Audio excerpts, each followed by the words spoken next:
Can foods keep us healthy? I think that's the question that we are going to talk about today in this podcast and in the 15 minutes that we have, and I am going to try to stick to 15 minutes today. It's a new challenge for me to keep it short, to keep it to the point, and to help you get some information and some ideas and to get you back on your way. For those of you who are watching or listening, my name is Toby. I'm 41 years old and I train to live an active, self-sufficient and adventurous life. I do so by minding my sleep. I try to get between 7 and 9 hours of sleep in a night. I do so by minding what I eat. I try to eat within my energy balance. I try to eat lots of greens and vegetables to load up on those nutrients, and I try to eat sufficient protein to support my strength and muscle building goals for longevity. This is about the way I feel, not about the way I look. I would like to feel fit, capable, and competent for whatever life might throw at me. And as far as I've understood it, life might decide to throw a lot at me. I think it's important to understand why I spend so much time and energy thinking about my long-term health and fitness before we actually discuss today's topic. So we're going to quickly talk about today's training, then we're going to talk about food because it's Tuesday, and Tuesday we talk about food and nutrition, and then we're going to talk about one small change that we can make this week in relation to the foods we eat, actually, to try and make a change for health and fitness that might last us a lifetime. So why is this important? Why do I spend so much time thinking about and working on this topic in my personal life? Well, it's very simple. We face very significant challenges in terms of our health and fitness. There are a lot of interruptions and challenges for our sleep. The food environment we live in is designed to have an affluence of food. There's too much food. There is continuously available food. And the foods that are available continuously generally are not the types of foods that will sustain our short-term and long-term health and fitness. They might taste good, they might give us some sort of savory experience, and they might fill us up for a little bit, but in general, they're not the kinds of foods that are going to keep us healthy for life and for a living. There are challenges to the amounts we are actually capable of moving, but more important than that, there are challenges just to the way we've designed life to incorporate activity and physical activity, which is one of the cornerstones of our general health and fitness, and that is a wonderfully brewed, fresh smelling cup of coffee that I am going to enjoy while we talk, straight from the filter. So in that environment, right, I think it's important for us to have a conversation about sleep, about nutrition, about movement and activity, about our relationships and connection, and about our hobbies and pursuits or mastery, things that we do for the sake of doing them, because those are all components of staying healthy and fit for life. It's not just about going to the gym and lifting weights. In fact, if I were to choose one, I would say that I would choose sleep to focus on the most, because that seems to be the easiest pathway to doing a lot of other things right, because when we're well rested and have slept well, we're better able to make decisions, and our body just functions differently and better overall. But today we're going to talk about food. Vincent, respect, thanks for dropping by and saying hello, and I hope that you're doing well where you're at in the world, and I appreciate you dropping by and saying hi in chat. It is 5:57 a.m. for me. My workout's just done.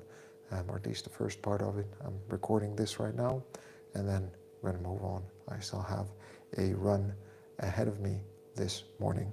But thanks for dropping by and for saying hello. And I hope you're well, whether you're starting the day or ending the day. So today's training was mobility. I alternate, right? I do a training day on Monday, mobility and recovery on Tuesday, training day on Wednesday, mobility and recovering on Thursday, training day on Friday, mobility and recovery on Saturday morning, a training intense run on Sunday, because we have the day off, right? I don't have to show up for work and be super focused. It's leisure time with the family. And then the cycle starts again. So Sunday to Monday is probably the hardest 2 training days of the week, which is why I do lightweight training on Mondays usually, because of that slightly more intense run on Sunday, where I run at a higher pace, zone 3 and zone 4. So today was mobility. And why is mobility important? Well, mobility is important because of the range of motion in my joints, the ability for me to actually squat down and sit deep in an Asian squat, or do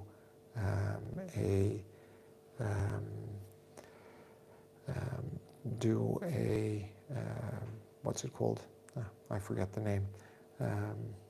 Where you lunge to the side and actually squat down like that. You can see it on the video. The name's not important. The ability to reach overhead pain-free and to use the full range of motions of my shoulder and rotator cuff. And there is a problem with my right shoulder that we're currently trying to fix, because the end range for me with this arm, maybe you can see it if I turn sideways, is there, whereas the end range with this hand, you can see, is right up. And because of this limited end range, any overhead work with a kettlebell leads to some strain and injury on the shoulder and the muscles there, which I'm trying to avoid, because when we get injured, we can't train. So I think it's important to keep in mind that mobility training incorporated into the range of training that we do is actually very helpful and supportive to the full system. And there is something, Murad87 said hi. Thanks for saying hi, I appreciate that. Is that Russian or Ukrainian? I'm not sure, it looks Cyrillic, but I appreciate you dropping by and saying hello. And I hope you're well where you are in the world, and that you're having a good start or end of the day, where you're at. It's 6 a.m. for me. I've got 10 more minutes on the podcast, so I'm going to keep going on the topic. But I'm glad that you're here, dropping by and listening. And for anyone who's listening, hit like. It helps the podcast find an audience, and leave a comment like you're doing right now. I appreciate that. So mobility is an integral part for me of the full training regimen, because it's supportive to all of the other things that I want to do. The mobility, flexibility, range of motion, the leanness and suppleness of my muscles, and the ability to move my joints in different directions, I think, is an integral part of any training schedule and training regime. So today's topic, food and nutrition.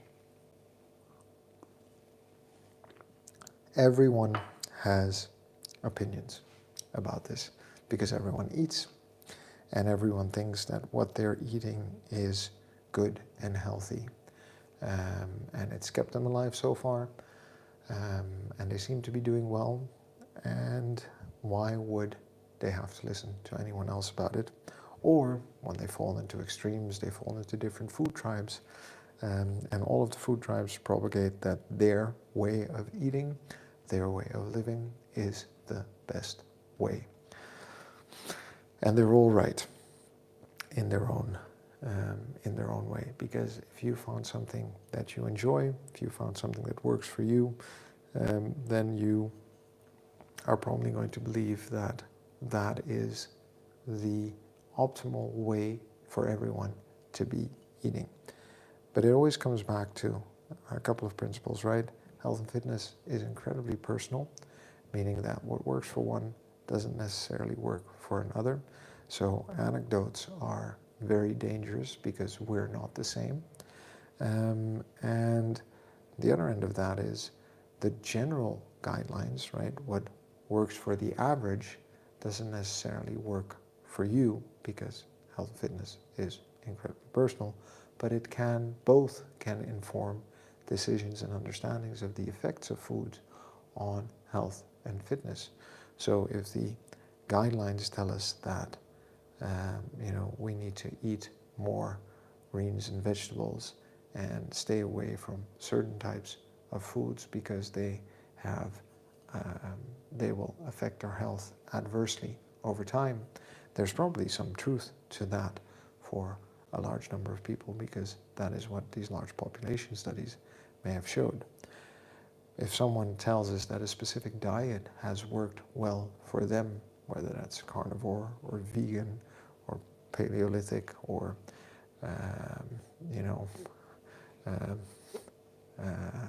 fruit-based, whatever it is, and it has worked for them and they're seeing good results for themselves, that's completely fine. That can also inform some understanding of the effects of foods for us. But what works for us is incredibly personal.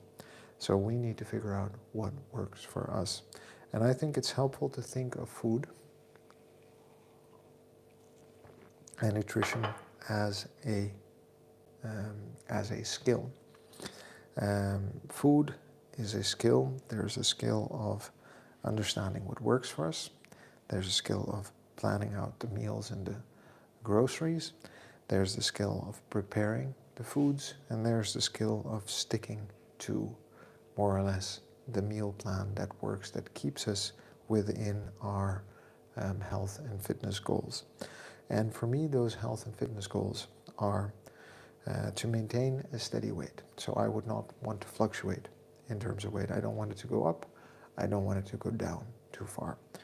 In terms of body composition, I do want to transition fat into muscle, which is why I train with weights and kettlebells, and why I eat certain foods and why I don't eat different kinds of foods. But I do not need to get lighter or skinnier than I am today, a lot leaner than I am today, okay?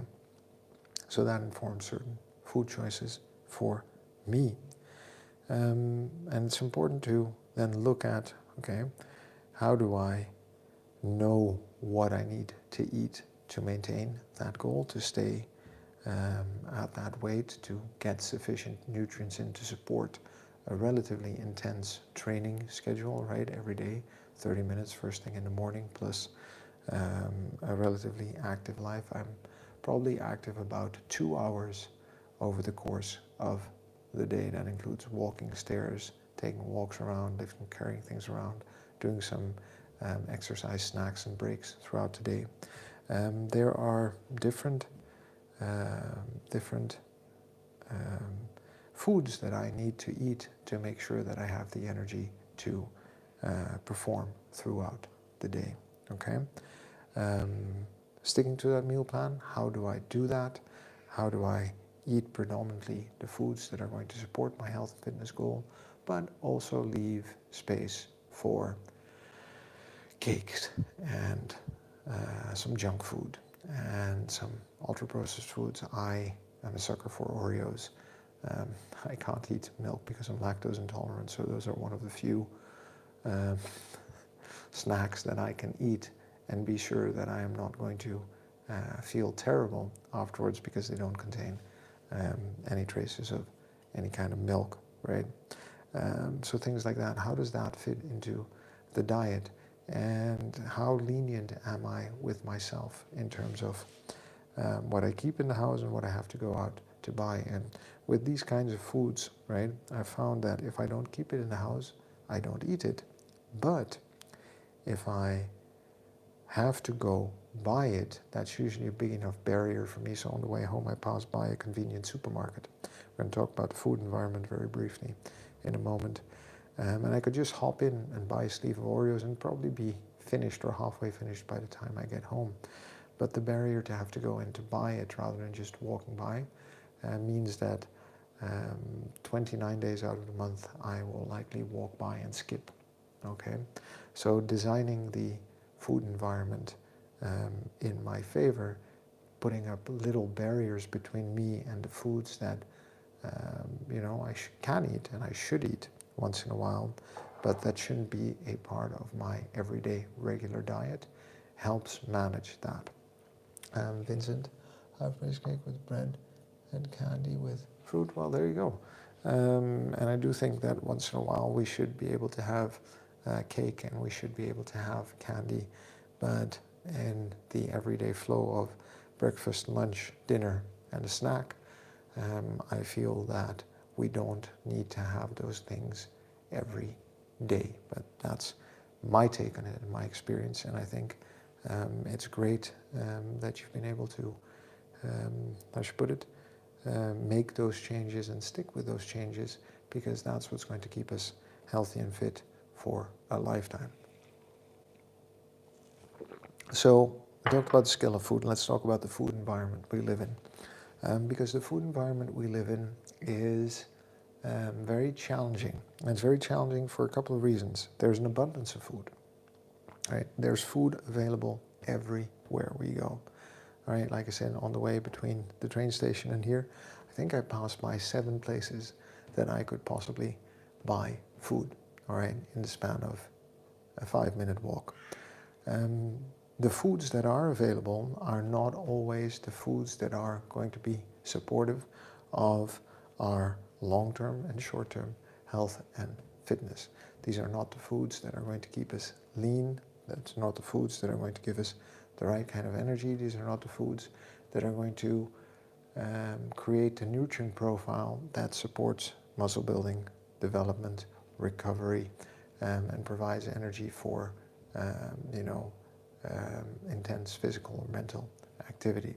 It is fuel in its own right, but these are not the most nutritious foods, even though they are very calorie dense, so they pack a lot of energy into very little food. And that combination, right, of constantly available food that is not necessarily the best food for us to be consuming, that is what is creating this food environment that is making us somewhat unhealthy. And I think I'm not of the school of thought, even though I may have been in the past, that it's all up to me and it's all up to willpower. I think that there's a lot to be said for the way the environment around us is designed, the way we design the environments we have some control over, so my kitchen, my fridge, what's in the house. But once I leave the house, the environment around us is designed in a way to kind of tempt me to want to buy and consume foods that are available. And I think it takes a lot of effort and a lot of mind space and a lot of knowledge and understanding and a lot of behavior change actually to actually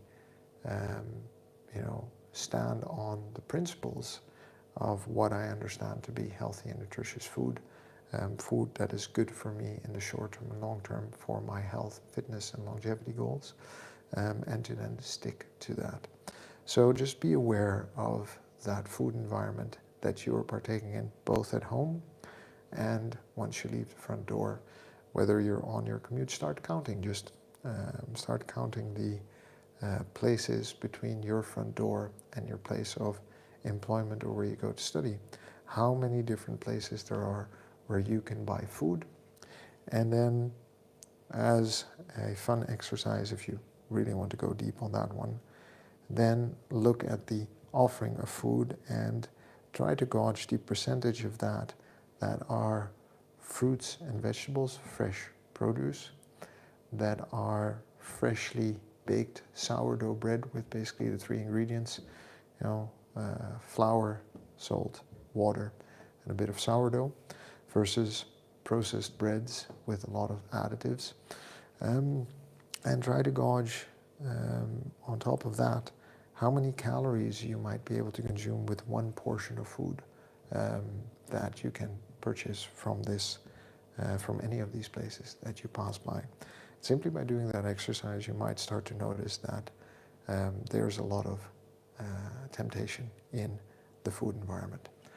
We're at the 15-minute mark, which means that I am going to have to stop talking, as much as I could keep talking about this topic for a long time, because it's very dear and close to my heart. So let's talk about that one small change that we can make, and let's relate the change to food and nutrition today. So last week we looked at adding a snack like tomatoes or cucumbers to one of the meals. We also talked about adding a glass of water before any one of the meals. This week I'd like you to pick one vegetable. So pick one vegetable that you are going to consume at least once a week, all right?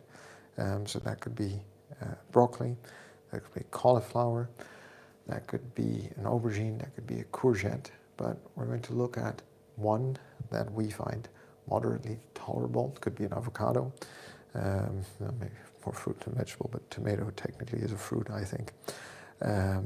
But just pick one and look for one meal once a week where you can definitely incorporate that vegetable. And I did this with kale a while back, and I realized that kale, because in the Netherlands we eat kale usually in winter, it's a winter food with mashed potatoes. It's a national dish. I don't think it's one to be particularly proud of, but it is food. But actually crispy kale from the oven, drizzled with some olive oil and some salt on top, instead of potato crisps that are fried in oil. Honestly, very tasty, very flavorful. But I only got to that recipe by experimenting with different kinds of vegetables.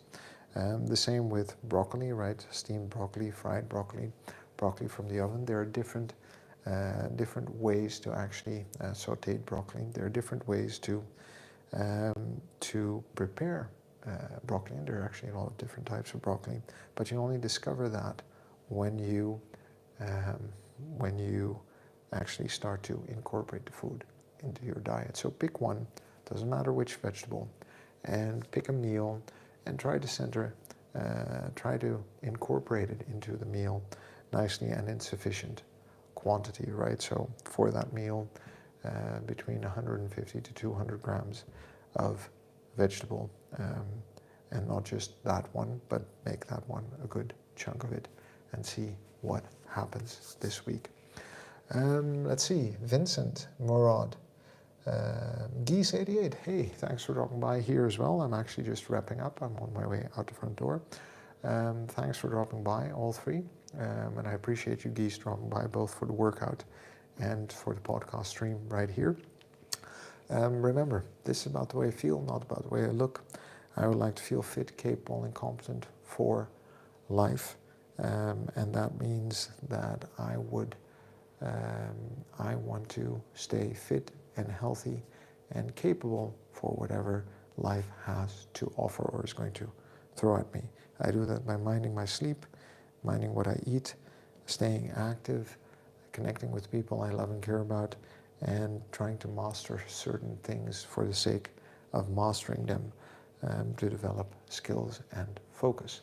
If that's something you're interested in, we can continue this conversation in this podcast. I'm here every day. On Mondays we talk about sleep, Tuesdays we talk about food, Wednesday we talk about activity, Thursday we talk about connection, and Friday we talk about mastery, and on the weekends we reflect on our general health and fitness and the path we're on. Remember, friend, we're good just the way we are. We've got to love ourselves before we can move on. It's the person we are today. It's going to get us to where we want to be tomorrow. So a bit of kindness to ourselves is going to go a long way. And the only way to get anything done, friend, is by showing up and doing the work. So I will see you tomorrow. And remember, friends, subscribe.